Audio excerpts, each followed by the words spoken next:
I didn't like cleaning the Alpha King's hall, but it was the only assignment that kept Marin close enough for me to watch her without fear. So I worked quietly, keeping my head down, my voice soft, and my presence smaller than a shadow. That was how humans survived in the Northern Territories. Silent, unseen, and absolutely unremarkable.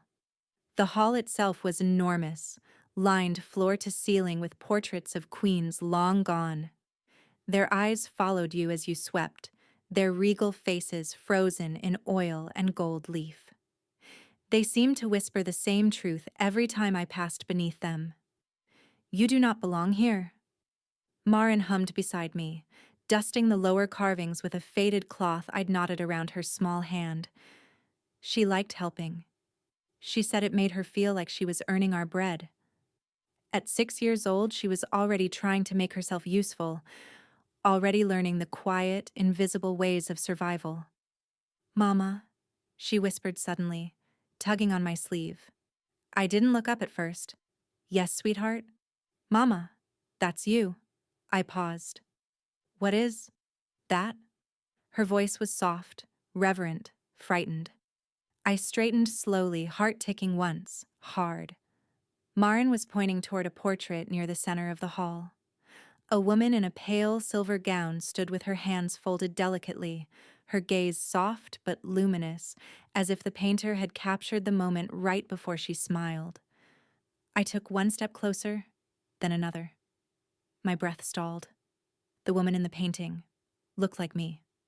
Not just similar, not just reminiscent. She was me, my face, my eyes, same gray flecked with blue. My mouth, my complexion, a shade too fair for the mountain sun. Even the tilt of her chin mirrored my own, and around her neck. No, I whispered, pressing a trembling hand to my collarbone. The locket she wore was identical to mine. Not similar, identical. Same metalwork, same shape, same tiny etched star. My mother's locket, the one she had told me never to lose, the one she'd made me swear on her deathbed to keep hidden beneath my clothes. I don't understand, I murmured. Mama? Marin's small fingers slipped into mine. Why are you in the picture? I'm not, I tried to say.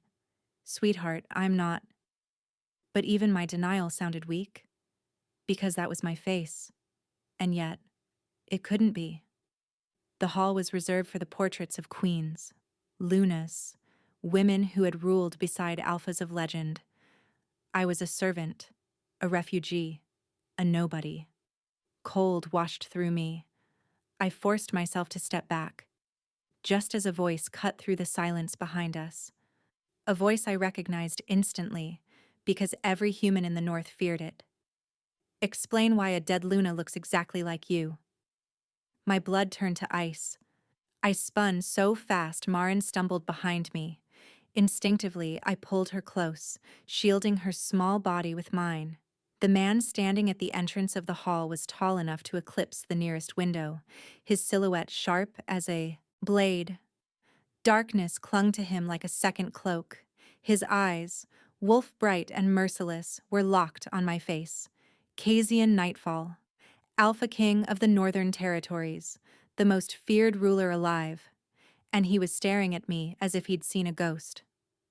I dropped into a clumsy bow, my voice catching. Your Majesty, forgive me, I didn't know the room was restricted at this hour. We were only cleaning. If you want us to leave, I asked a question. His tone was quiet. Too quiet. The kind of quiet that came before a wolf lunged. I swallowed hard. I don't know why she looks like me. His gaze flicked to my locket. A muscle ticked in his jaw. Then, slowly, very slowly, his eyes shifted to Marin.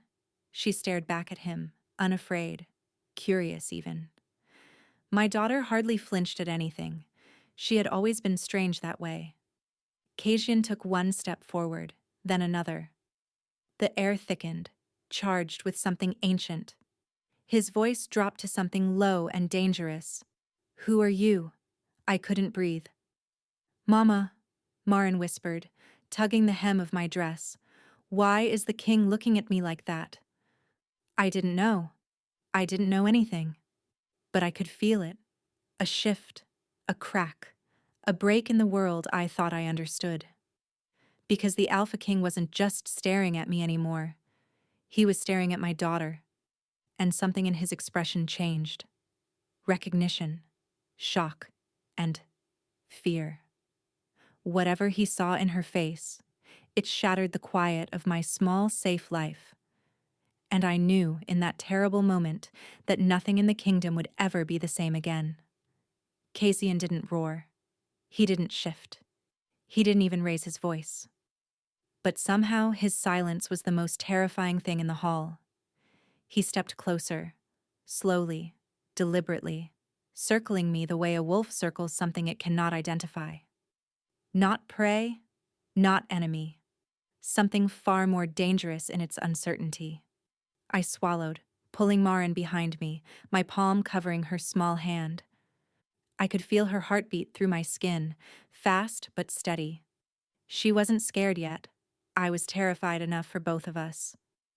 Caitian's eyes tracked every inch of my face as he moved around me, sharp as winter steel. Left side, right side, then back to the front. He wasn't looking at me. He was studying me, searching my features, comparing me to the portrait behind us. Each step he took made my breath tighter. Finally he spoke, voice low and lethal. "The locket." I froze. "Your Majesty? Give me the locket." That tone wasn't a request. It wasn't even an order. It was something ancient. A command woven into blood and bone, the kind wolves answered without thinking. But I wasn't a wolf. I was just a human who suddenly felt much, much smaller. My fingers trembled as I lifted the chain from around my neck. The metal felt heavier than usual, as though the truth inside it was waking up after years of being kept quiet. When the pendant dropped into my palm, Caitian's breath caught. Not sharply, softly, almost painfully. He grabbed the locket before I could offer it properly, his fingers brushing my wrist. His body went completely still. Then, he went pale. Caitian Nightfall, the terror of the north. The king who'd once torn a rogue in half with his bare hands, went pale. "No," he breathed. I felt the room tilt. "Your Majesty?" He held up the locket like it was a relic pulled from a grave. "This," he whispered, voice cracking at the edges, "belonged to my mate." I stared at him, uncomprehending. "My mate," he repeated, each syllable heavier, colder, sharper than the last. "The Luna who vanished 26 years ago." The words struck my chest like a physical blow. "No," I said, shaking my head. "My mother gave it to me.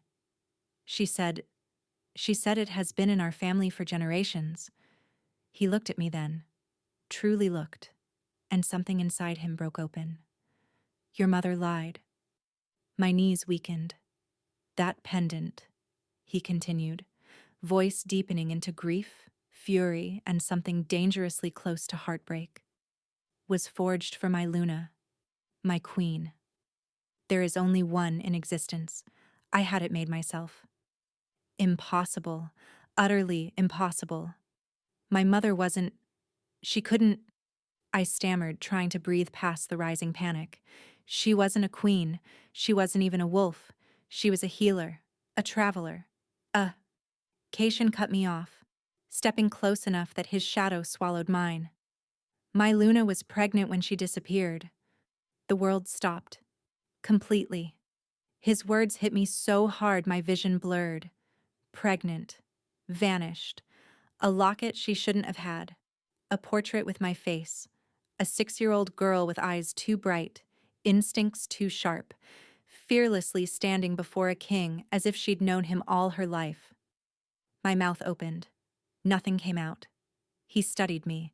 My features, my trembling hands, the exact angle of my cheekbones, the shape of my brow.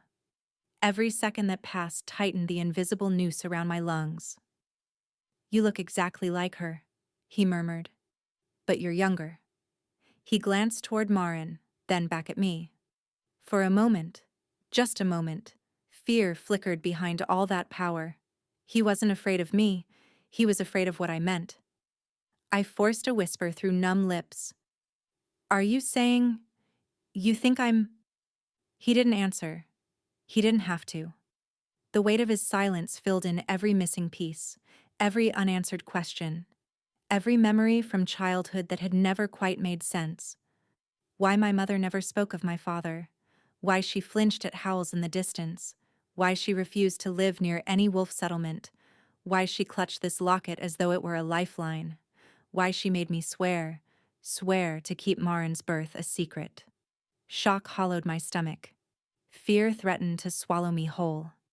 Kasian stepped closer, voice so low it trembled. Tell me the truth, Isla. His eyes dropped to my daughter. Is she... mine? I pulled Marin against me instinctively, protectively, though from what? I didn't know. His next words shattered the air. Because if she is, then you are the daughter I lost. The hall emptied so fast it felt like the air was sucked out with the soldiers. One command from the Alpha King, sharp as a blade through bone, and every guard, every advisor, every servant vanished. Their footsteps thundered down the corridor until nothing remained but silence, and the echo of my heart pounding. Kasian didn't speak. He just walked to the enormous doors and slammed them shut. The lock dropped into place with a sound that felt final, permanent, like the sealing of a fate I hadn't agreed to. I held Marin's hand tighter. The king stood with his back to us for a long moment, shoulders rising and falling in slow, heavy breaths, as if he was wrestling with a beast inside him. When he finally turned around, his expression had shifted into something sharper, more dangerous than suspicion, determination, possession, recognition warring with disbelief. Tell me your age, he said, not softly, not kindly, a command. My age? My voice cracked. Why does that matter? Answer me. I swallowed, the words scraping up my throat. 26. The moment the number left my lips, Kasian froze. Completely. Silence rippled through the hall like a cold wind. I should have stopped talking. I should have kept breathing. I should have pretended ignorance. But the truth slipped out. The sort of truth that only hurts once spoken aloud. I was born the same year your Luna died. Kasian's jaw flexed. A sound, half breath, half growl, left him. Not anger. Not yet. It was something older, deeper. A sound of realization cracking open. His eyes flicked past me, downward, to Marin. She peeked out from behind my leg, her little fingers curled in the fabric of my dress. She wasn't trembling. She wasn't hiding her face. She simply watched him with that strange stillness she carried in moments of danger. Like she wasn't afraid, because she already knew something I didn't.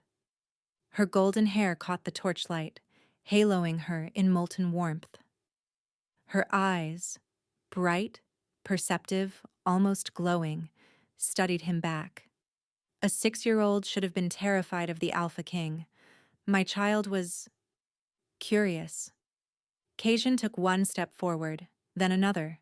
He crouched slightly, not fully kneeling, but lowering himself enough to meet her gaze. His nostrils flared, not aggressively, but instinctively, scenting, assessing, the way wolves identify kin. Marin tilted her head the same moment he did, a mirrored motion, something tightened in my chest. This can't be happening, I whispered, more to myself than to him. Marin blinked slowly, her lashes catching the light. She didn't break eye contact with the king. Kasian's voice dropped to a hoarse whisper. She smells like me. My vision went white around the edges. No, I breathed. No, that's not possible. She's human. She is not human. His tone held no uncertainty, no hesitation. It was absolute. I shook my head too fast. You don't know her. You don't know. He cut me off with a look so sharp I felt it physically. Her scent is wolf-born, royal-blooded, my blood. His chest rose and fell with a slow, dangerous rhythm. And you, your age, your face. His gaze dropped to the locket still in his hand. A child born the year my Luna died? With her face? Wearing her locket? Panic surged up my spine.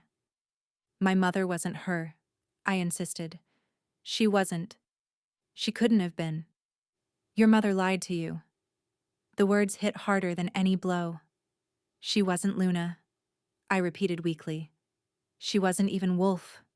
Cassian's eyes darkened with something terrifyingly close to grief. Neither was my mate, he whispered. Not fully. My breath hitched. What? Cassian stood slowly, towering over me again, but his voice softened, not with gentleness, but with memory. My Luna was half human, half wolf, a secret kept from the court so they wouldn't try to take her life. My knees weakened, half human, like me. His gaze drifted back to Marin. Marin, who had never feared wolves. Marin, who sensed emotions better than any adult. Marin, who learned faster than the other children.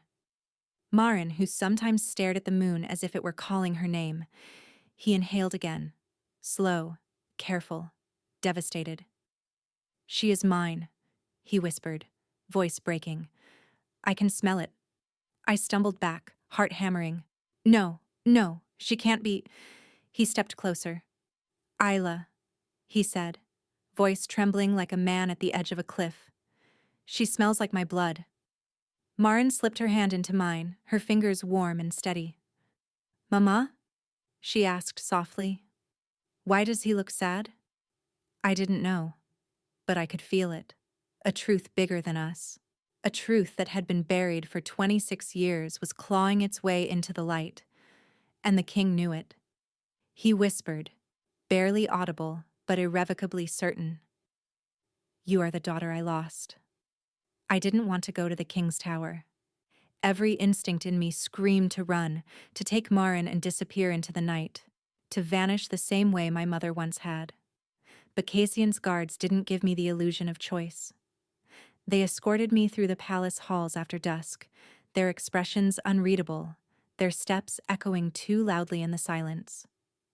Marin had already fallen asleep, exhausted from the swirl of confusion and fear.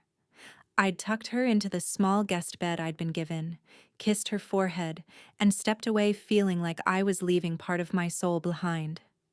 Now, climbing the spiral stairs into Cassian's tower, I felt that same soul thinning, stretching toward a breaking point. The king waited for me in a room lit only by moonlight. The windows were tall, the curtains drawn back, the air cold enough to make my breath fog. A table stood in the center, draped with dark velvet. On it rested a stack of letters. Cassian didn't greet me, didn't offer me a seat, didn't even look at me at first. He stared at the letters as though they were capable of killing him a second time. When he finally spoke, his voice was low, hollowed by years of grief. These were hidden from me, he said, locked away by the same council members who tried to bury the truth. I swallowed hard. What are they? Letters, he murmured, fingers trembling as he touched the top page. From your mother. My stomach dropped. No, it couldn't be. My mother never wrote to anyone, I whispered. She barely spoke about her past. He slid the top letter toward me. You should read it. My hands shook as I lifted the delicate paper. The ink was faded, but the handwriting was unmistakably hers. The loops, the curves, the way she pressed too hard at the start of every word then softened as the line flowed. I had seen that handwriting 1,000 times in her small healer's notes. I knew it, like I knew my own breath. The letter began. My king, they plan to kill me, and our unborn child. I must run. I stared. I stared until the words blurred and the room tilted. This couldn't be real. Her voice, her quiet, steady voice, echoed in those lines.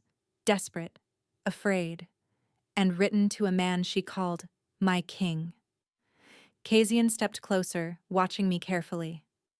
Your mother didn't leave me, he said softly. She was running for her life. I blinked hard, forcing the world back into focus as I turned the page. More handwriting spilled across the parchment.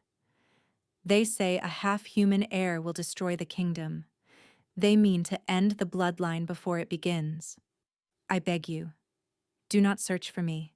If they discover I fled, they will hunt me. They will hunt our child. I will keep her safe, even if I must vanish forever. Her. She wrote her. She knew. My knees gave out. I caught the edge of the table, gripping it with numb fingers as the truth carved itself into me. My mother wasn't a wandering healer. She wasn't a runaway villager saved by kindness. She wasn't a nameless refugee surviving by her herbs and soft hands. She was a Luna, a queen, a woman carrying a forbidden child, fleeing execution at the hands of the very wolves sworn to protect her. And I had been her reason to run. Kasian spoke again, voice softer than I'd ever heard it. She wasn't alone. She had allies in the palace. A maid she trusted smuggled some letters to me before the council intercepted the rest. I only found these after they were forcibly removed from power. I stared at the stack, each page a confession of terror and love and sacrifice. Another line burned into me as I read, "If this child survives, tell her she was wanted. Tell her she was loved." My breath hitched. Kasian's eyes glistened, not with pity, but with the heartbreak of a man who had lost two people the same night.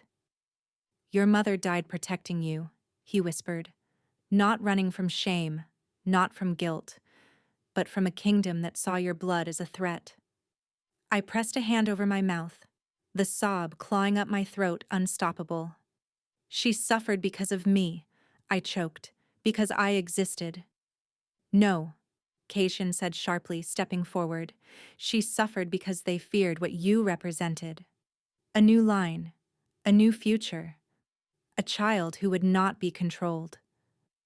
I shook my head, tears falling harder. He lifted the letter from my trembling hands, his fingers brushing mine with unexpected gentleness. You were never the burden, he said. You were the miracle. I wanted to believe him, but all I could see was my mother's tired eyes, her shaking hands, her whispered warnings as she held me close in the cold nights. Run if they ever find you. Never trust a wolf. Never let them see what you are. Bone-deep understanding sank into me like ice. She wasn't teaching me fear. She was teaching me survival, because she knew one day the past would come for us. And it had. I didn't sleep after reading the letters. I don't think I even breathed properly. Every time I closed my eyes, I saw my mother's handwriting, her desperate lines, her lonely courage, the way she told a king she loved him but chose my life over her own. Kasian didn't sleep either. I could tell. His eyes were too sharp, too awake, like a wolf pacing the edge of a storm. He walked me back toward the guest wing, but before we reached the corridor, he stopped. Not abruptly, slowly, as if he'd reached an invisible barrier only he could feel. We need to talk, he said. A chill crawled along my spine. Your Majesty? His jaw tightened. There is something I didn't tell you earlier. I waited. He didn't soften his words. He didn't try to make them gentle. He delivered them like truth, carved from ice. 3 members of my High Council still hold power. I frowned. The same council who plotted against your Luna? Yes. The word dropped like a blade. My breath caught. But why? Why would you allow? Because when she died, Kasian said, voice lowering, becoming something wounded and dangerous, I lost myself. My grief tore the kingdom apart. before I could gather myself, before I could force them out. They'd rooted themselves deeper, bound themselves to laws I could not break without triggering a civil war. My stomach turned. And they would kill anyone who threatens that power, he finished. I whispered, including me. A muscle in his jaw clenched, especially you. Fear slithered through my chest. He stepped closer, something like regret. No, something like guilt, shadowing his expression. They know I never believed the story of her death, he said quietly. They know I've been searching for answers. And now that you've appeared, he exhaled. If they discover who you are, what you might be. I'm not anyone, I said quickly, desperately. I'm not a threat. I'm just. Isla, Cassian cut in sharply. They will not see a servant. They will see the return of the Luna they murdered. And they will not tolerate the existence of a half-human heir. Half-human. The words felt like lightning across my skin. They weren't meant to hurt. But they did.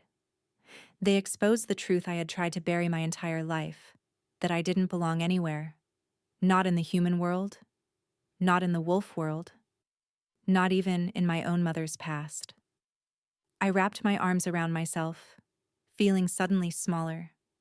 Caitian's tone hardened, carved by resolve. You must stay hidden until I decide how to protect you. But No. His voice was a command again. Quiet, deadly, absolute. They will hunt you. And if they cannot reach you, his eyes flicked toward the door of my borrowed chamber. They will go for your child. My heart crashed against my ribs. Marin, she will not be harmed, he said quickly, fiercely, not while I breathe. But what can you do? I whispered. Your council. They rule under you. They rule because I allowed them to, he replied, voice low.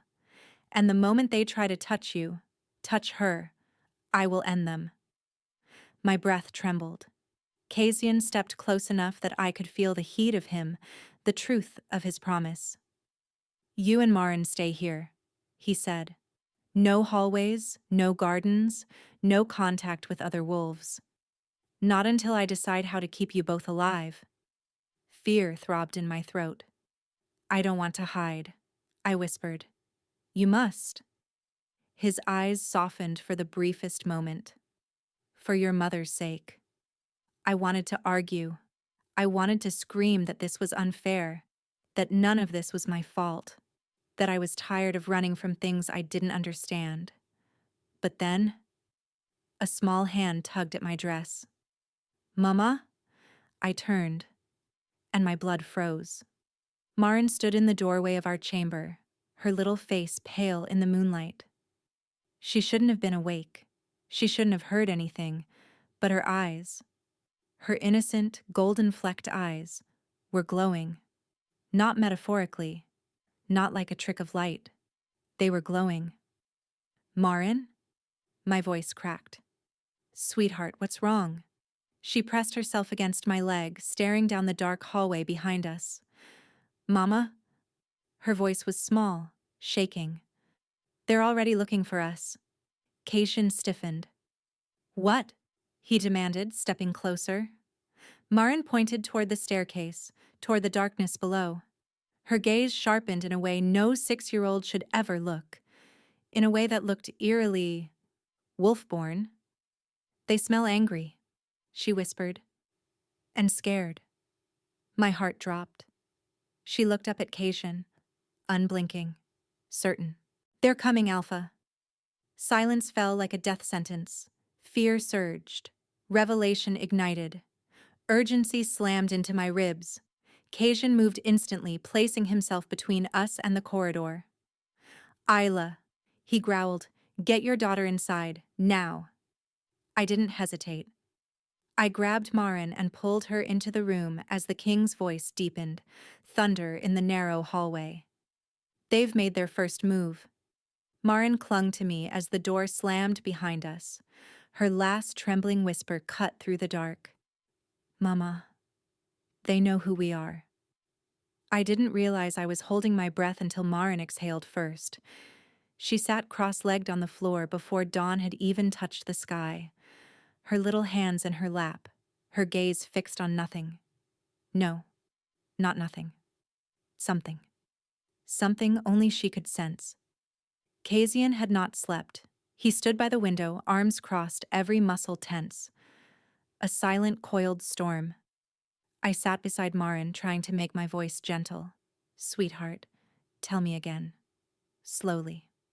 She blinked up at me, solemn, unafraid, as if seeing shadows whisper was normal for a 6-year-old child. "The bad ones," she repeated softly. "The ones in red robes." Kazian's body went rigid. My pulse slammed through my ears. "Red robes?" I whispered. "The council?" Marin nodded once. "They smell like old milk." I swallowed. "What does that mean, baby?" She furrowed her brow in concentration, as if searching for the right words. "It means they're hiding something bad." Her voice dropped to a whisper. "And they're talking about you, Mama." My stomach plummeted. Kazian took a step forward, slow, deliberate, like a predator trying not to frighten its prey, even though we were the frightened ones. What were they saying? His voice was quiet, too quiet, stretched tight with a thread of barely contained fury. Marin tilted her head, that uncanny seriousness settling over her features, the same look I'd seen last night when her eyes glowed gold. "They said Mama should have died with Grandma," she murmured. My heart cracked. Kazian drew in a sharp breath. Not a gasp. A snarl dragged back at the last possible second. I touched Marin's cheek, trying to keep my voice steady even as terror clawed at my ribs. "How do you know this, my love? Did you hear them?" She shook her head. "I didn't hear them with ears." Kazian and I exchanged a look, his blazing, mine trembling. Marin pressed her small hand to her chest. "I heard them in here, like a growly feeling." Kazian moved so suddenly that I flinched. He crouched before her, lowering himself onto one knee. "Marin," he said softly, "can you tell me exactly what you felt?"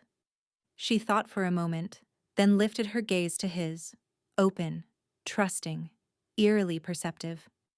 "They're scared," she said simply, "and angry, and they smell rotten when they think about Mama." Kazian closed his eyes, and when he opened them, again, he looked at me, not with fear, not with suspicion, but with dawning realization. She's sensing wolf emotions. My mouth went dry. But she's half human. She shouldn't be able to. "She's not just half," he murmured. "She was born from a Luna and the Alpha King of the North. Wolf instincts run deeper than blood. They run in the soul." He looked back at Marin with something like awe, fear, reverence. "This child," he whispered, "is Alpha blood. A true heir. Her instincts are awakening far earlier than expected." Marin beamed, proud of herself. "Grandpa said the same thing in my dream." I blinked. "In your what?" She nodded cheerfully. "The man with the sad eyes. He said he's your papa." Kastian's head snapped toward me, but Marin continued, unaware of the way her words shattered the room. "He said he couldn't protect Grandma, but he'll protect us now." A cold shiver wrapped around my spine. Kastian's voice broke. "My father has been dead for 10 years. Marin shrugged lightly. "He comes sometimes when I'm sleepy." Kastian turned away, dragging a hand through his hair, breath shaking for the first time since I'd met him. "She's not just sensing wolves," he murmured. "She's sensing memories, spirits, bonds." "That's impossible," I whispered. "No," he said, voice trembling with a truth he didn't want to believe. "It's rare, but not impossible. Some alpha heirs are born with ancestral sight. It's considered a sacred gift." His eyes locked onto mine. "And it only appears in the bloodline of the crown." I pressed a hand to my mouth, fighting tears. "My daughter." My gentle, curious, innocent child. Marin pattered into my lap and curled into me like she always did when overwhelmed. But her eyes were far too ancient for her small body. "Don't be sad, Mama," she whispered, patting my cheek. "I can help. I can tell when people want to hurt us, like the red robe men." Cajun inhaled sharply, his voice dropping to a deadly hush. "They're already plotting another move." Marin nodded matter-of-factly. "They said you're the mistake they should have fixed long ago." My entire body went cold. Cajun straightened, a hurricane in human form. "They will not touch you," he vowed.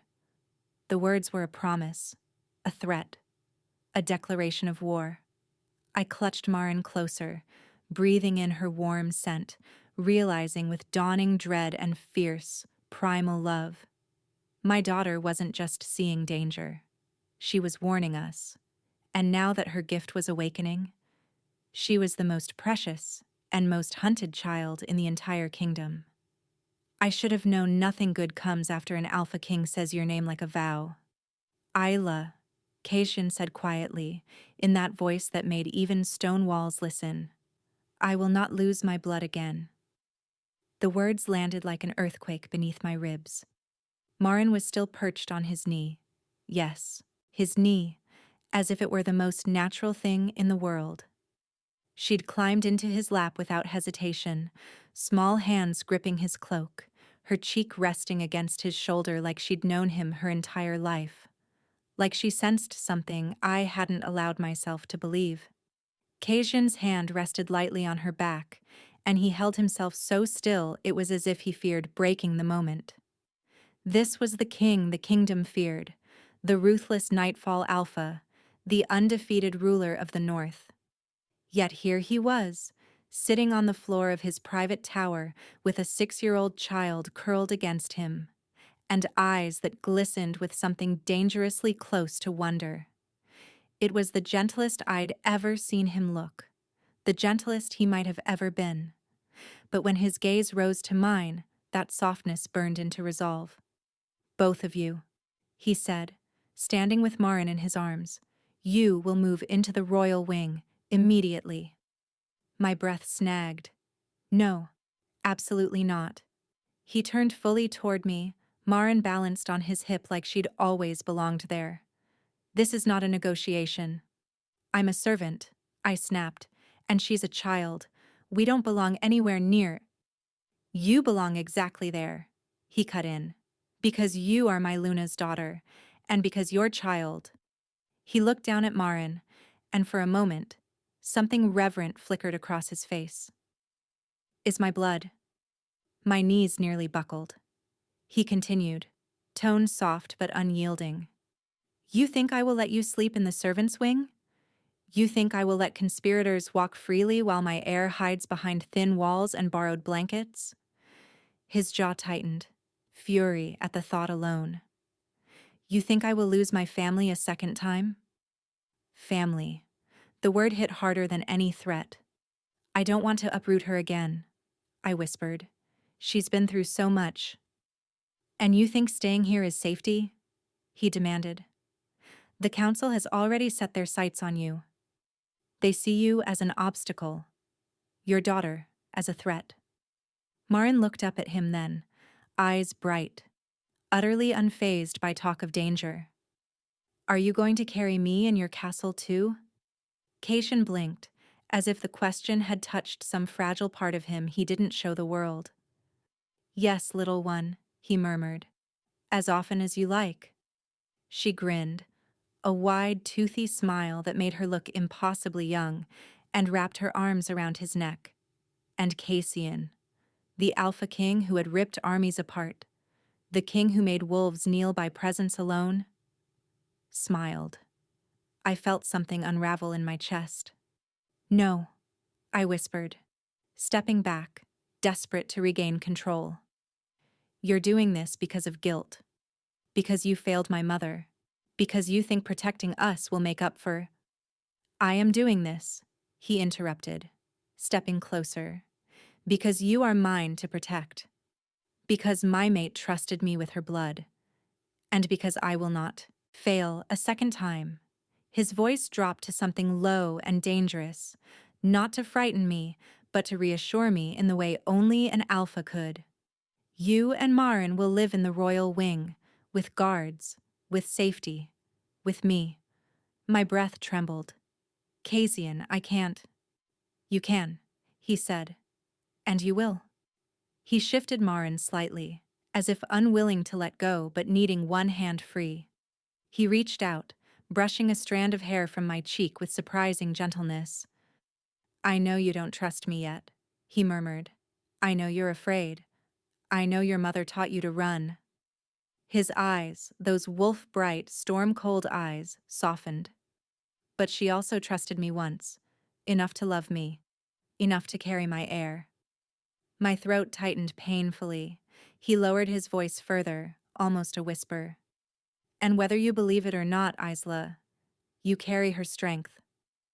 A trembling exhale escaped me. He pressed his forehead lightly to mine. Not intimate, not romantic, but a pledge. Aluna's daughter is never left unprotected, he breathed, and her child will never fear again. A warmth spread through me. Fear and defiance, yes, but threaded now with something far more dangerous. Hope. Fragile, trembling hope. Marin poked my cheek suddenly, giggling. Mama, we get a big room now. Cassian chuckled softly, actually chuckled, and the sound was so foreign I nearly forgot how to breathe. I have an entire wing for you, he told her. And it's yours now. She squealed, thrilled beyond measure. I swallowed hard. Fine, I whispered. We'll move. Cassian nodded once, relief flickering like a shadow behind his eyes. Good, he said softly. Because I refuse to lose either of you.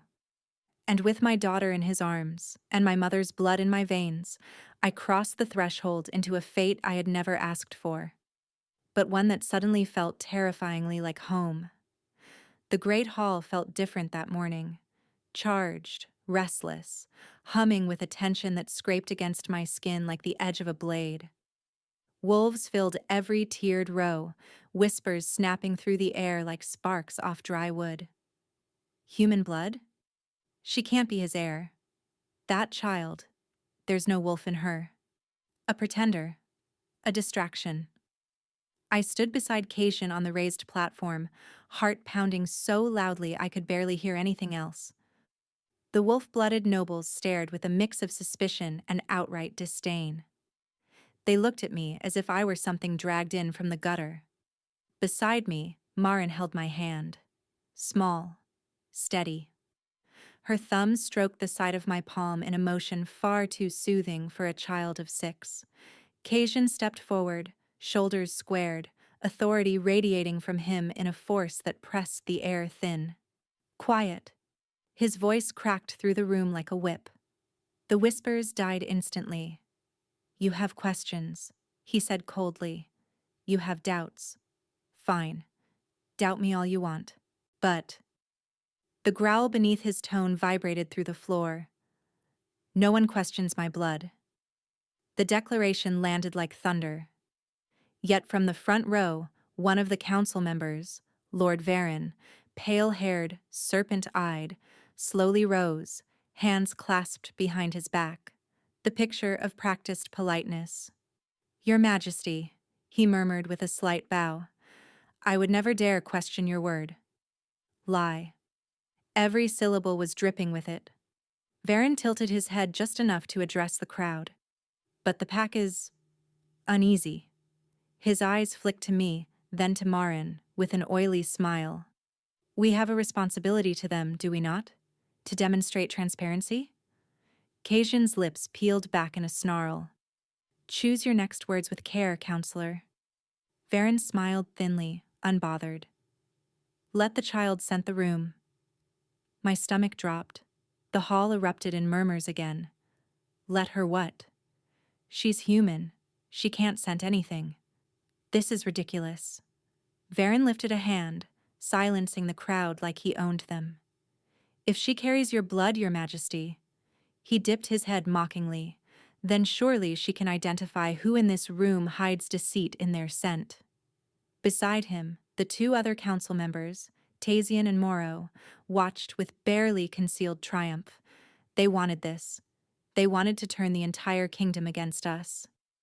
Caitian took a step forward, aura flaring like wildfire. You dare use my granddaughter as a spectacle? Varen's expression didn't change. Only to silence rumors. For your benefit, of course. I felt faint. My heart slammed against my ribs hard enough to bruise. Marin, I whispered, bending to her level. You don't have to. I want to, she said simply. Caitian froze. I froze. Marin stepped forward. Tiny. Barefoot. Her hair a halo of gold. The only child in a hall full of wolves who could kill with a swipe of their claws. Gasps rippled through the assembly. Caitian reached out instinctively, as if to stop her. But Marin slipped out of reach with a gentle stubbornness that was all her own. She walked straight to the center of the room, turning in a slow circle. The hall fell deathly silent. It was so quiet I could hear my own heartbeat echoing back to me. Wolves leaned forward, breath held, waiting to see a child embarrass herself. What is she doing? She's just standing. She can't possibly. Marin inhaled. Long, slow, deep. Her eyes fluttered half-closed, lashes trembling. Then she opened them, and they glowed, golden, bright. A flash of the power she did not yet understand. She raised her arm, pointing with her tiny finger. At Varen, then at Tazian, then at Morrow. Mama, she said with perfect, devastating clarity. Her voice carried through the hall like a bell. Those are the rotten ones. The hall erupted. Gasps, cries, growls. Wolves surged to their feet. Cazian moved with lethal speed, stepping between Marin and the council members, his power sending a shockwave through the chamber. Enough! His roar silenced every voice, every breath, every heartbeat. Varen's face drained of all color. Not because of fear, but because he knew the pack now stared at him with murder in their eyes. Your Majesty, he tried, voice cracking. She's a child. She doesn't know what she's... She scents lies, Cazian growled, and she scented yours. Tazian stumbled back. Morrow's hands shook violently. Marin walked calmly toward me, slipping her hand back into mine. They're scared, she whispered. They're scared of you, Mama. Of me. Of her. Of truth. Caitian turned, eyes blazing with a fury I had only heard of in whispered legends. Guards, he commanded, voice like steel tearing through bone. Seize the 3 counselors for treason against the crown. Chaos exploded. Soldiers rushed forward. The council members shouted protests. The pack roared its outrage, but all I felt was Marin's small hand gripping mine, and the single, horrifying realization. There would be no going back now. Marin's truth had just shattered the kingdom. The warning came, before the danger, before the bells, before the shouts, before the wolves on patrol began to howl. It came from Marin. She sat bolt upright in the plush bed of the royal wing, eyes glowing faint gold, breath quick and sharp, as though something invisible had reached through the walls and touched her spine. Mama, she whispered, clutching my arm with tiny fingers that trembled. They want you.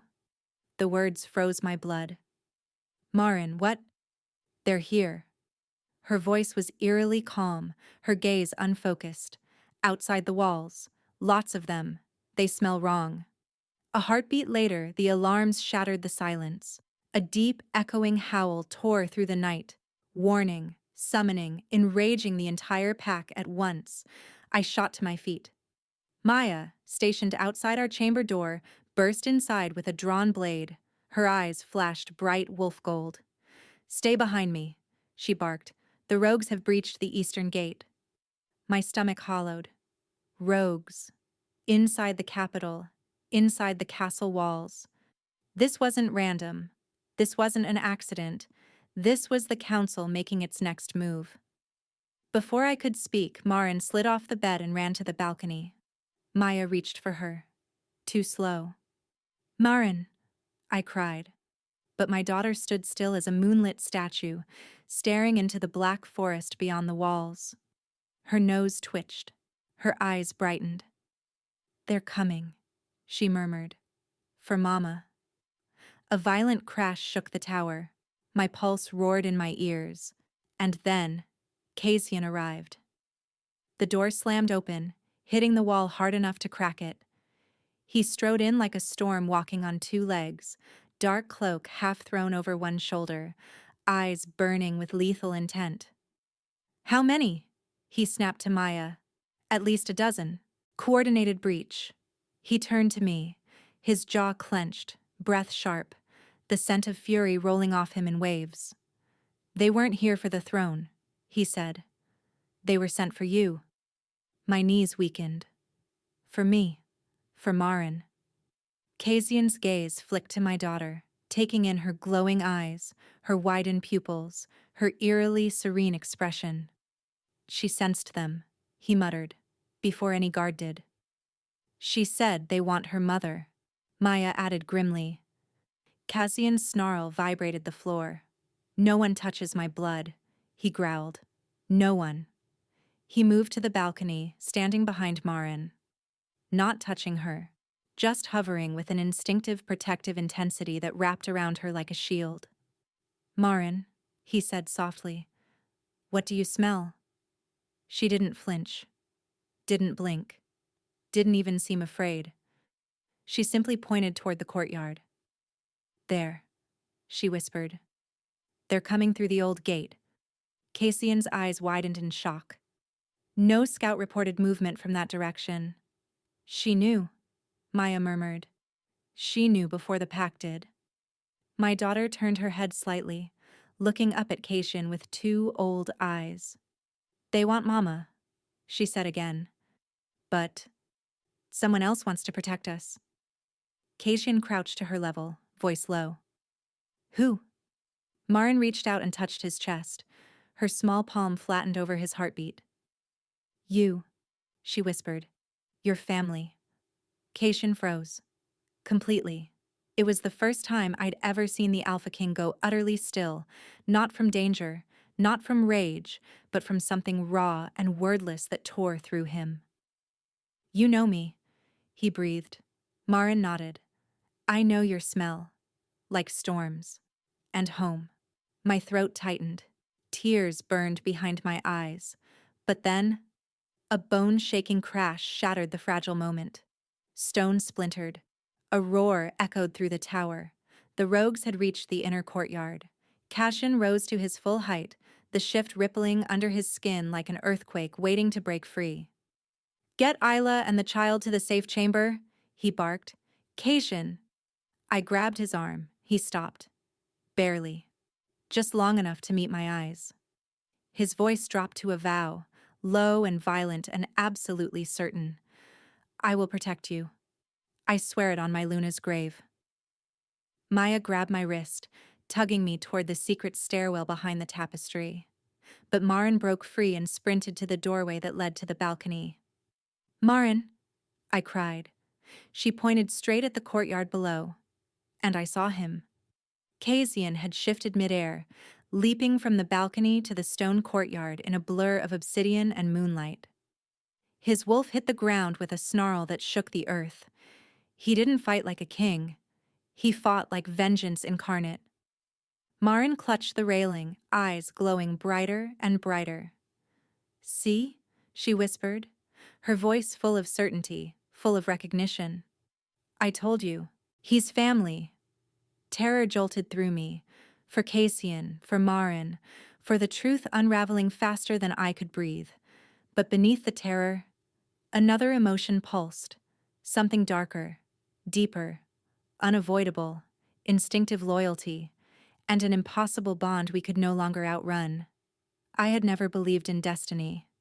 Not when I was born in a roadside hut. Not while scrubbing floors in the servants' wing. Not even when my daughter began sensing lies before they were spoken.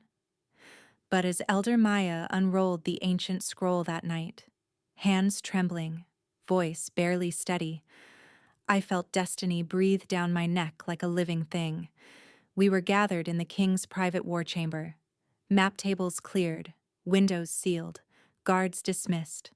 Only 4 of us remained: Kasian, Elder Maya, Marin, and me. The rogues had been defeated, but the castle was still humming with fear. The walls smelled of smoke and blood. We had escaped the attack, but not the truth behind it. "Your Majesty," Elder Maya whispered, adjusting the heavy moonstone pendant at her throat. I had hoped never to open this scroll again.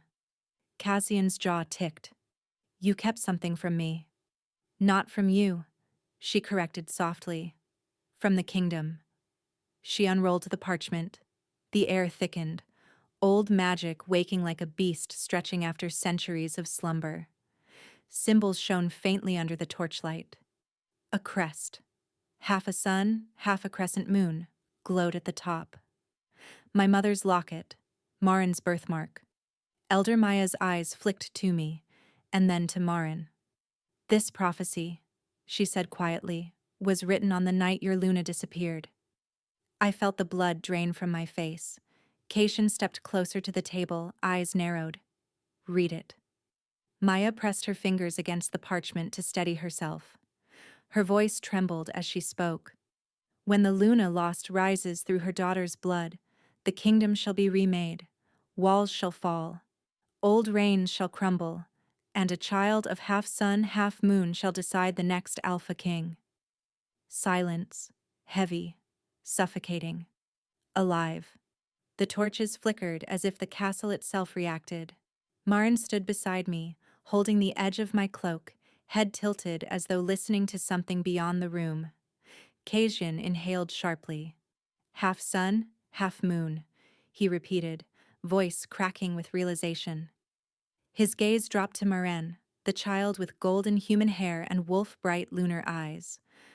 A child born of my mother, the Luna, and me, born after her disappearance.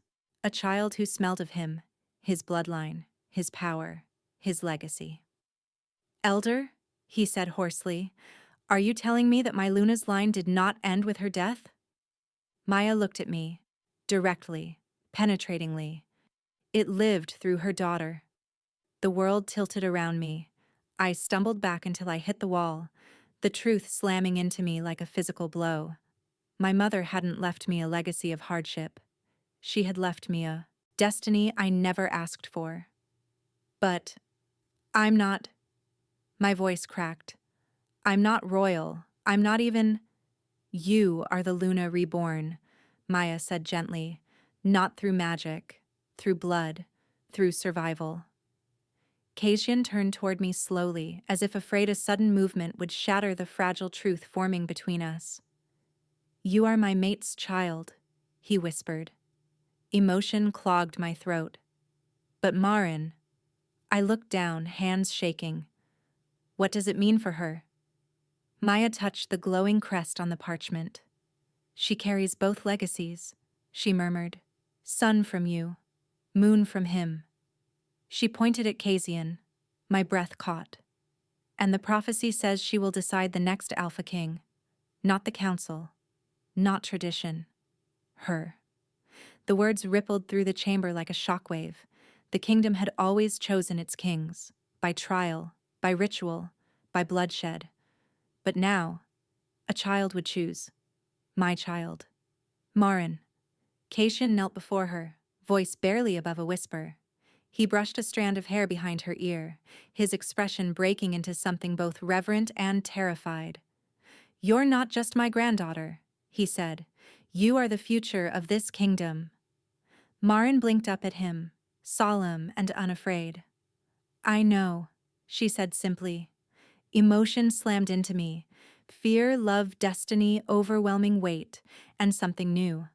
A dawning understanding that the world I thought I belonged to was much larger, much deeper, and far more dangerous. I sank to my knees, pulling Marin into my arms. Kasian's hand hovered above my back, not touching, not claiming, just there, Steady, solid, present. Isla, he murmured, voice low and raw. Your mother ran so the kingdom could survive. You returned so it could heal. And your daughter? His gaze drifted to Marin, awe thick in his voice. She will lead us through what comes next. My heart pounded. My breath shook. This prophecy, I whispered, it will paint targets on her. Caitian's eyes hardened. Alpha, king, protector igniting in their depths. Then the kingdom will learn one thing, he said, voice edged with steel. No one touches the child of the sun and moon, and no one threatens the Luna's line ever again. The prophecy glowed brighter on the table. Marin pressed her forehead against mine. I'm not scared, Mama, she whispered. We're meant for this. And for the first time, I felt it too. Not just fear, not just shock, but destiny, rising, living, breathing through us. The Luna lost, had returned through her child, and nothing in the kingdom would ever be the same. Dawn should have been peaceful, soft light, morning incense, the gentle hush of wolves gathering for the daily offering, a ritual meant to bless the kingdom's young. But the moment I stepped into the courtyard with Marin's hand in mine, something felt wrong. The air was too still, too sharp, too watchful. Marin tugged my sleeve, whispering, Mama, something smells bad. Her eyes weren't glowing, but they didn't need to. That quiet dread in her voice was enough. I squeezed her hand. Stay close. We walked toward the altar, priests in pale robes arranging flowers and moonwater bowls. Everything looked normal, but the hairs on my arms rose, my wolfless instincts screaming warnings I couldn't name. 2 palace guards nodded as I approached, too quickly, too rehearsed. Then one of them smiled at Marin, and the smile never reached his eyes. Mama, Marin whispered again, fingers trembling in mine. That's the sour milk smell. My breath caught. The traitorous council. They weren't done. They weren't defeated. They were here. Before I could react, 2 guards lunged. One grabbed my arm. The other wrenched Marin from my side. No! I screamed, my voice slicing through the courtyard like a blade. Marin shrieked, kicking and thrashing. Mama! Mama! The guard who held her clamped a hand over her mouth. Quiet, brat! Rage detonated inside me so violently I felt something primal snap awake. Something my mother must have carried. Something the Luna passed down even to daughters born without a wolf.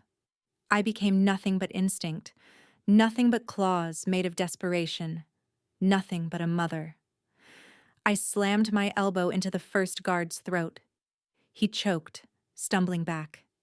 My other hand reached for Marin's captor, fingers locking around the wrist that held her. Let her go. I twisted with everything inside me, fear, fury, bloodline, destiny, and the guard howled as bone cracked. Marin fell forward, and I caught her midair, spinning her behind me. But more guards, traitors in borrowed armor, closed in. One grabbed my hair, another shoved me hard against the altar. A third reached for Marin. She screamed, and I fought like my mother must have fought in her final moments. Feral, wild, unyielding. I sank my teeth into the arm holding me. I drove my knee into another's stomach. I clawed at faces, throats, anything I could reach. But they were too many. Hands pinned my arms. A blade touched Marin's throat. Stop, one hissed. Or she dies. My body locked, air trapped in my chest. No, I whispered. Please, please. She's just a child. She's an abomination, the leader snarled. Half human, half wolf blood. She will never sit on the throne. Marin sobbed, small body shaking. Let her go, I begged, tears blurring my vision. Take me instead. We want both, he growled. The kingdom falls when the Luna line ends. He motioned to the others. Take the girl. Kill the mother. The world stopped. No, no! I thrashed, tried to break free, but steel-tight arms held me down. The leader reached for Marin, and the earth started shaking. No, not the earth. A roar. A sound so furious, so ancient, so alpha deep it rattled leaves from the courtyard trees. The traders froze. And then, Cajun arrived. No cloak, no crown, no guards. Only a king whose wolf was seconds from ripping free of his skin. His eyes, normally storm silver, were molten white. A deathlight, the mark of an alpha losing control. Every muscle in his body vibrated with murderous fury. You, he snarled, voice shaking the stones beneath us, will not touch my family again. The courtyard trembled. The traders panicked. Two reached for Marin. Casian blurred forward. I didn't even see him move. 1 second, the traders were standing. The next, they were on the ground, arms twisted, ribs shattered, breath knocked out of them. Casian grabbed the leader by the throat and slammed him into the altar so hard the stone cracked. You think you can steal my blood? Casian roared. You think you can touch my granddaughter? The man sputtered. She's not rightful. Casian lifted him higher, growl shaking the air. She is chosen by destiny. He threw the traitor so far the man hit the courtyard wall and didn't rise. Then he turned to me. I was on my knees, arms wrapped around Marin, both of us shaking. Tears streaked my face. Blood smeared my hands. Casian dropped beside us instantly. Isla! His voice broke. Marin! He looked at the small marks on her neck where the blade had touched. His hands trembled. I was almost too late. He whispered. Marin leaned into him, clutching his shirt. You came, she said softly. I knew you would. Cassian inhaled raggedly, then pulled us both into his arms, holding us as if he could fuse us to him by sheer will. I will not lose you, he vowed into my hair. Not again, not ever. Around us, guards swarmed in, the last traitors restrained, but all I could feel was the pounding of Casian's heart against my cheek, and the terrifying, irreversible truth. He hadn't roared for the kingdom. He had roared for us. The amphitheater of the Moon Court had always seemed enormous to me, an arena carved into the heart of the castle, where wolves gathered for judgment, celebration, and pack rights. But that morning, as thousands of wolves filled the rising tiers, as the air crackled with fury and anticipation, as the accused counselors were dragged into the center in shackles, it felt like the entire world was watching. Casian stood at the highest dais, the throne behind him burning with torchlight, the crest of the nightfall line shimmering above his head like a warning. I sat below him in the front row, Marin on my lap. Her small body rested against mine, warm and steady, and glowing. Just slightly. Just enough for those nearest to whisper, shifting uncomfortably as her aura pulsed like a heartbeat. Casian let the murmurs ripple for a few seconds. Let their fear settle. Then he lifted his head, voice carrying through the entire amphitheater. Bring forth the accused. The crowd parted. Varen, Tassian, Morrow, dragged by warriors, their robes torn, their faces bruised from the failed abduction. Wolves snarled from every tier, claws scraped stone, teeth flashed. Casian didn't raise a hand to silence them. He didn't need to. His presence alone made the air tighten. Nightfall pack, he called, voice like thunder. Today we stand on the edge of betrayal's shadow. He paced slowly, eyes locked on the counselors. These three stand charged with 4 crimes. He raised one finger. Treason. Another. The murder of your Luna. A third. The attempted murder of her granddaughter. A fourth. And conspiracy against your throne. Gasps rippled outward. Even though half the pack suspected the truth, hearing it declared so openly made the ground feel unsteady beneath us. The counselors stiffened.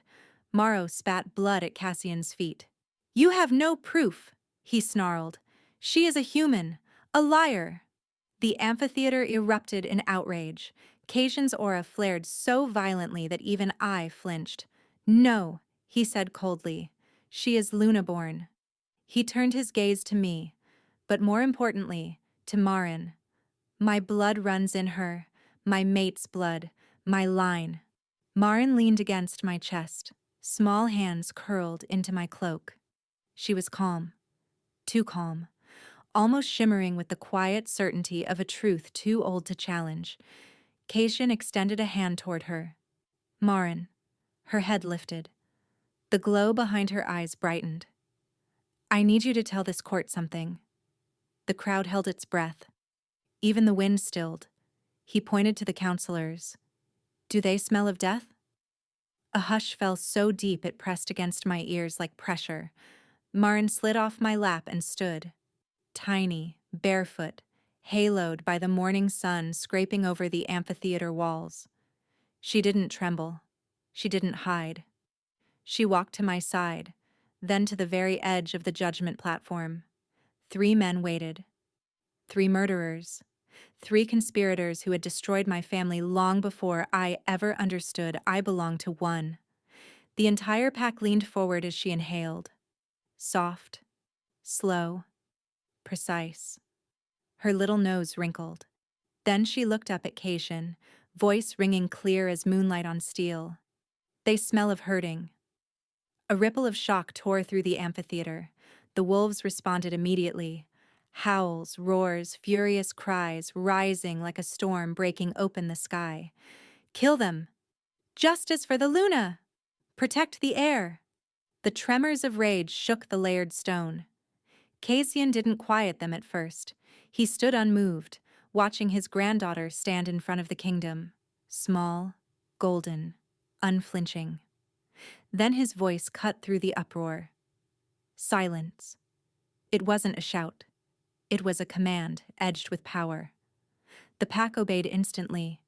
Cassian's gaze locked onto the 3 men who had taken everything from him. You murdered my mate, he said, voice trembling with the force of a wound never healed. You tried to kill my Luna's child. You tried to steal my heir. And tonight, his voice cracked. You nearly stole my granddaughter. A growl rolled through the crowd. This court has heard your crimes, it has seen your treachery, and it has heard the judgment of the one destined to choose the next Alpha King. All eyes fell to Marin, and for the first time I realized they didn't just fear her, they revered her. Casion lifted a hand, a death sentence gesture. For treason against the Nightfall line, he said softly. I sentence you to... Cassian, I whispered, rising to my feet before I realized I'd moved. His eyes softened for a fraction of a second, but then hardened again. There is no mercy for those who kill Lunas. A shudder passed through the amphitheater. The counselors fell to their knees, not because they chose to, but because the weight of the pack's collective fury drove them there. Marin walked back to me. Her small fingers slipped into mine. They're scared now, Mama, she whispered. They know what they did.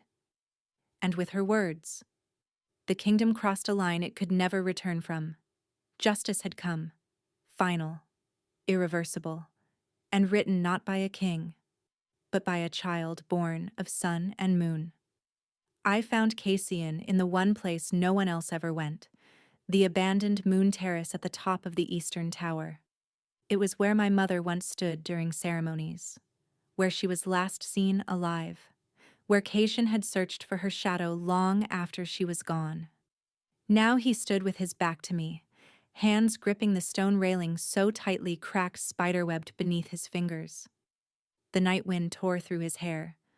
Torchlight flickered across broad shoulders that seemed too heavy even for an Alpha King. I approached slowly. He didn't turn, didn't speak. But he knew I was there. Cassian, I whispered. His breath hitched. For a long heartbeat, I thought he wouldn't answer.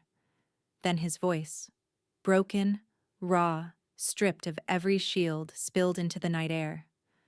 I failed her. My chest tightened. He didn't raise his head. The words shook themselves free like something he'd caged inside for 26 years. I failed your mother, he said again, lower, harsher. I let her walk out of this kingdom alone. I let those men, he swallowed hard, plot under my nose. I should have protected her. I should have seen it. A gust of cold air swept between us. He looked up, jaw clenched, eyes shining with a grief so old it had calcified inside him. I never stopped searching, he whispered. Not for a day, not for an hour. I hunted every pack, every rogue trail, every whisper, but I never found her. Something inside me cracked open. My mother. My voice trembled. She died alone, afraid, hiding her own child, hiding me. Kasian pressed a hand over his face, shaking. I should have found you, he choked. I should have known. You were alive. I should have. His voice broke entirely. This man, this ruthless, feared ruler, was unraveling in front of me, not as a king, not as a wolf, but as a man who had lost the love of his life. I stepped closer. He didn't look at me. She loved you, I whispered. The words felt like lifting a weight I'd carried my entire life. She must have. She wrote to you even while she ran. She begged the gods that you would survive the coup. She believed in you. Kasian's breath shuddered. He lowered his hand, eyes red-rimmed. Pain lived there, old and primal. I thought I'd never see a piece of her again, he whispered. And then you walked into my hall, wearing her face. Tears blurred my vision. For years, I said softly, I thought my mother was just a human healer, a woman who scraped through poverty and illness. I never knew she was Luna. I never knew she was yours. His throat bobbed. He stepped closer, only inches between us.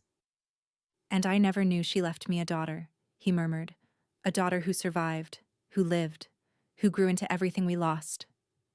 My eyes burned, not with fear, not with shock, with mourning. For so long, I whispered, I hated the kingdom that crushed us. I hated the wolves who laughed as I scrubbed floors. I hated myself for never knowing where I belonged. A tear slipped down my cheek. For the first time, I know. Kasian's eyes softened, anguish twisting into something gentler. He reached out tentatively, fingertips brushing mine, as if asking permission not as a king, but as a man learning to be a father in the only way he knew how. I cannot undo the past, he whispered, but I will not fail you, or your daughter, or the Luna's line ever again. The dam inside me finally broke. I cried, not quietly, not politely, but with 26 years of confusion and grief and longing tearing their way out. For the mother I never understood, for the father I never had, for the kingdom that erased my family and then delivered me back into its heart. Kasian didn't hesitate. He stepped forward and gathered me against his chest. Not possessive, not commanding, just there, solid and warm and shaking as hard as I was. I felt his tears hit my hair. A small hand tugged at my cloak. We broke apart enough to look down. Maren blinked up at us, her eyes glowing faint gold, her expression soft and impossibly wise for 6 years old. She lifted her arms. Without a word, Kasian scooped her up. She wrapped one tiny arm around his neck, the other around mine, pulling us together until her forehead rested against both of us. You don't have to be sad anymore, she whispered. We're together now. Kasian closed his eyes. I pressed a hand to her back. And for the first time, in the ruins of heartbreak and bloodlines and revelations, we weren't 3 broken pieces from 3 broken stories. We were something else, something whole, something new. A family built not by fate's cruelty, but by surviving it, together. The moon always felt larger in the Nightfall Kingdom, closer, heavier, watching. But that night, as I stood at the center of the moonlit amphitheater with thousands of wolves filling the tiers around us, it felt like the moon was bearing witness. To me, to Marin, to everything my mother died to protect. The ceremony platform glowed silver beneath my feet, etched with ancient crescent symbols. Torches ringed the high stone walls, flickering in unison as if the fire itself bowed to the approaching moment. Cajun stood at my side. No crown, no armor, just the Alpha King in ceremonial black. The white trim of mourning still stitched along the sleeves for the mate he'd lost. For the woman who was my mother. He carried the Luna's crest in his palm, a pendant shaped like a rising sun embraced by a crescent moon. I had seen it only in portraits, around my mother's throat, in my nightmares. Now here it was, glowing with a soft, otherworldly warmth, as if it remembered the blood it belonged to. My blood. The wolves fell silent as Caitian raised his voice, carrying with alpha resonance across the open sky. Nightfall Pack, he called. For 26 years you believed our Luna had fallen, that her line had ended, that the throne she blessed died with her. A murmur rippled through the crowd. Cassian lifted the crest slightly, moonlight pooling across its surface. But the Luna lived through her child. She survived in Isla Nightfall. The name hit me like a physical force. Nightfall. My mother's name. My name. My knees almost buckled. Marin squeezed my hand from where she stood beside me, her small fingers anchoring me. She rose from ashes she did not know she carried, Caitian continued, voice deepening, and she found her way home. The amphitheater trembled, wolves shifting, tails lowering, heads bowing even before the formal declaration. Caisian turned to me fully. For a moment, there was no kingdom, no prophecy, no bloodshed, only a man who had lost everything and returned to find his daughter standing in the remains. His voice and his hands shook. Isla, he murmured softly, daughter of my Luna, will you accept the crest she once wore? My throat closed. Tears blurred the silver torches into smears of light. The word caught. I tried again. I will. Caisian stepped closer, slowly, reverently, as though afraid the moment might shatter. He lifted the chain and settled it around my neck. His hands brushed my shoulders. Warm, steady. A father's touch, hesitant, hopeful, breaking. The pendant lay over my heart, its weight sinking into me as if claiming a space it had always belonged to. A murmur of awe rolled through the wolves. Cassian turned to the pack. I present to you Isla, he declared, voice ringing across stone and sky alike. Child of the lost Luna, rightful heir of her blood, and restored daughter of the Nightfall line. A roar shook the amphitheater. Wolves bowed, every single one of them. Thousands of bodies lowering, heads pressed to the ground. For me. My breath trembled, chest tight. I'd never belonged anywhere in my life, never had a name that meant anything, never stood tall enough to be seen. Now, the world knelt. Caisian reached for Marin next. She went to him without fear, without hesitation, as though her little heart already understood the moment in ways words couldn't hold. Caitian lifted her easily, settling her on his hip, one hand steadying her back. He looked at her with a softness that belonged to no king, only a grandfather hollowed by loss and remade by love. He raised her toward the moonlight. This child, he announced, is blood of my blood. The amphitheater went silent, a breath held by thousands. The heir's heir, he continued, born of sun and moon, of prophecy and truth. Marin rested her head against his shoulder, glowing faintly, gold under silver. The future Luna of Nightfall, Caisian finished, voice suddenly breaking with the force of it. A thunderous howl erupted. Wolves shifted into their forms, silver, black, brown, white, throwing back their heads in honor and acceptance. The sound washed over me like a wave, raw, ancient, overwhelming, belonging, recognition, emergence. My eyes burned, my hands shook, my heart, for the first time, felt whole. Cation lowered Marin into my arms. He brushed a trembling thumb across my cheek. "Welcome home, Isla." The crest against my skin pulsed with warmth. And as the entire kingdom bowed again, I trembled, not from fear, but because I finally understood. I had not stepped into my mother's shadow. I had stepped into her legacy. The kingdom did not break quietly. Revolutions never do. The day after the ceremony, the moon court still smelled of incense and triumph, but the rest of the Nightfall Kingdom trembled like the crack before an earthquake. I could feel it the moment I stepped onto the balcony overlooking the training grounds. Wolves gathered in clusters, voices sharp, expressions tight. Some bowed when they saw the Luna's crest on my chest. Others turned away. Others bared their teeth. Kazian joined me a moment later, his cloak billowing behind him like a moving storm. His jaw was set, tense enough to crack bone. "They're afraid," I murmured. "They're waking up," he corrected. "Fear is temporary. Change is inevitable." Below us, two warriors were arguing, loudly. "She's human-born," one shouted. "The laws are clear. The throne cannot be touched by impure blood." "The laws are dead," another snarled back. "Wake up. We nearly lost the kingdom because of pure-blood pride." Kajian exhaled sharply. "That's the problem. The old laws prioritized bloodline purity over loyalty, power, or truth.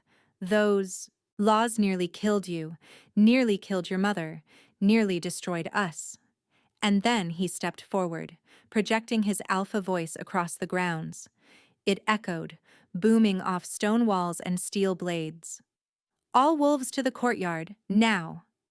The order reverberated through the kingdom like an invisible command. Wolves shifted. Doors swung open.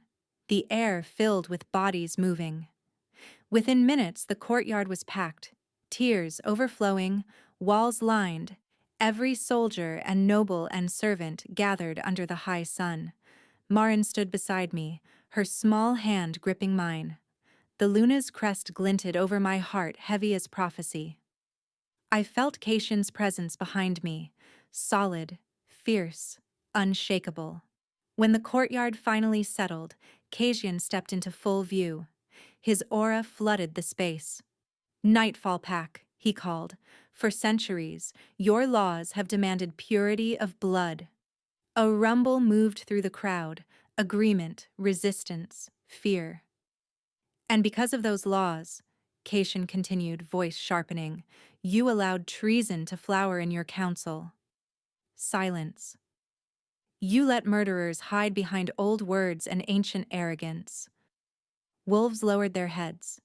Some shifted restlessly, ears pinned back. "You believed human blood was weakness," he growled, "and in doing so, you let weak men hold power." His voice thundered now. "You believed impurity was danger, and impurity saved this kingdom." Gasps echoed. Kazian's gaze landed on me, on Marin. Then he spoke the words I never expected to hear from a king, words that felt like tearing down the sky. "I hereby dissolve the old laws of bloodline purity." Shock rippled. Outrage. Hope. Kaitian raised a hand, silencing all of it.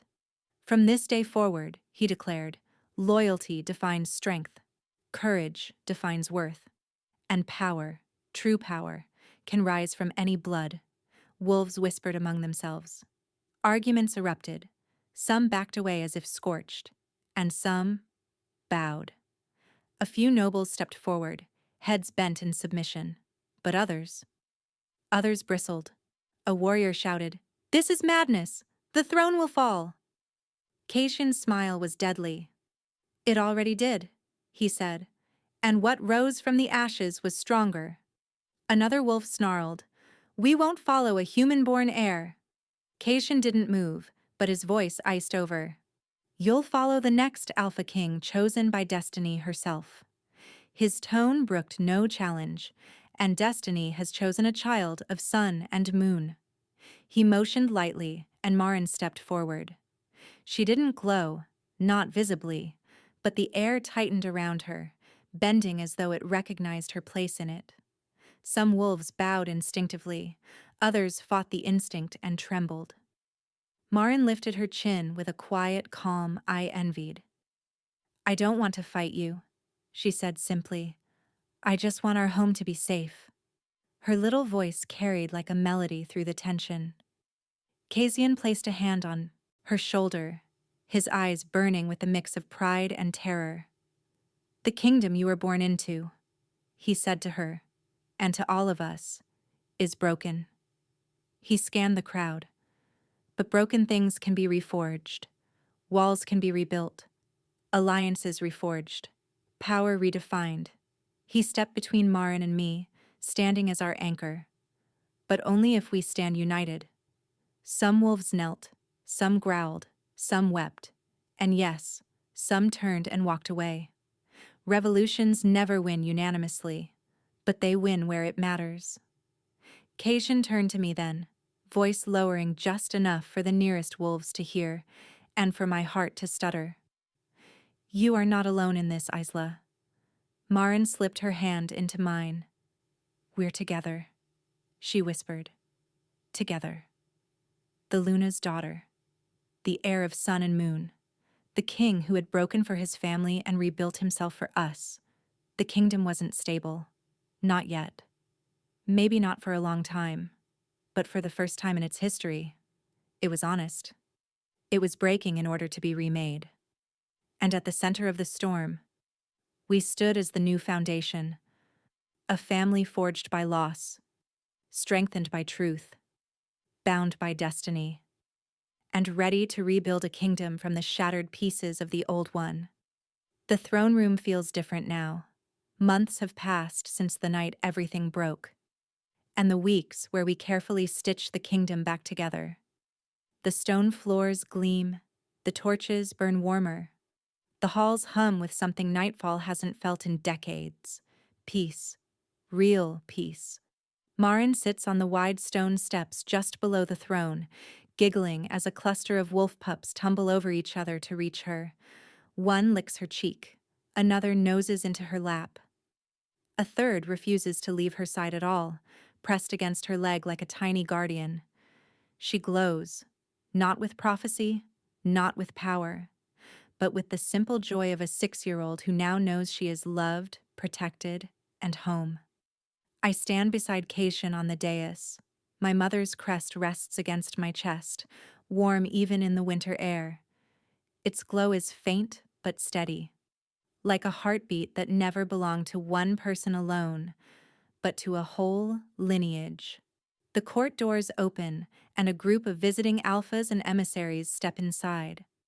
Their eyes widen, not at Kaishan, not at the throne, but at the child sitting at its steps, surrounded by wolf pups as if the kingdom itself bends protectively around her. One visitor whispers, "That child united us." Another murmurs, "The daughter of the lost Luna." And a third, voice hushed with reverence, finishes, "The little girl who pointed at a portrait and changed everything." I swallow hard, emotion gathering in my throat. I still remember that moment, Marin tugging at my sleeve, pointing up at a woman's painted face that had haunted the kingdom for years. "Why is my mommy here?" she had asked. And with those 5 words, everything started to crack open. Everything started to heal. Kaishan steps.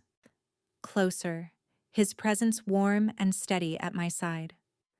The moonlight touches the silver streaks beginning to show in his dark hair, making him look softer, more human than the legendary Alpha King carved into a dozen statues. He places his hand over mine, not as a king claiming a successor, not as a warrior vowing protection, but as a father finding the daughter he lost before she was even born. "Our kingdom shattered the day your mother died," he says quietly, voice thick with memory. and it stayed broken far too long. I nod, my chest tightening. I know. He squeezes my hand gently.